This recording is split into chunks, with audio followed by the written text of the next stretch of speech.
How did this all come about? Yeah, I wrote a book a few years ago called um, uh, "An Exile's Guide to Walking with God," and it's a devotional exposition of Psalm 119. And I, on a whim, I thought, I'll ask Paul Washer if he'll take a look. I'd done some projects with him in the past through Heart Cry. And so I sent it to him, and he was just incredibly kind. I mean, uh, Paul Washer is truly a very, very humble servant of God. He wrote a really, really nice foreword to that little book.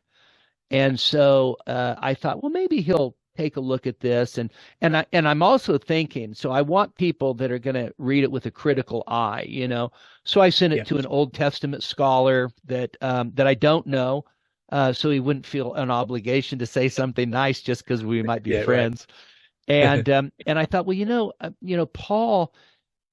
Paul is such a sold out servant of God, right?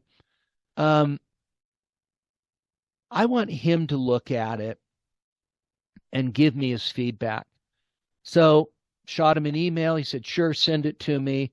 He says, I probably won't get to it for 2 weeks, which I mean is 2 weeks would have been really fast, frankly. And 2 days later, he got back to me with a Wow, phone right. with a phone call, and he was so encouraging. I couldn't believe it. Um, I'm standing there and I'm looking at my wife, and I'm like, "Usher's on the phone," and he was so encouraging. And then he called Jeff Johnson from Free Grace Press, and he was just really enthusiastic about the book and wrote a really, really nice foreword. And I'm very, very grateful. And I'll have to say one more thing that he did. He went in that phone call. He asked, "Would you mind if I went through this with a go back over it with a fine tooth comb?" He sent me back the manuscript with, I would say, easily 150 suggestions. I mean, he went through it thoroughly. It was one of the best editing jobs I'd ever seen.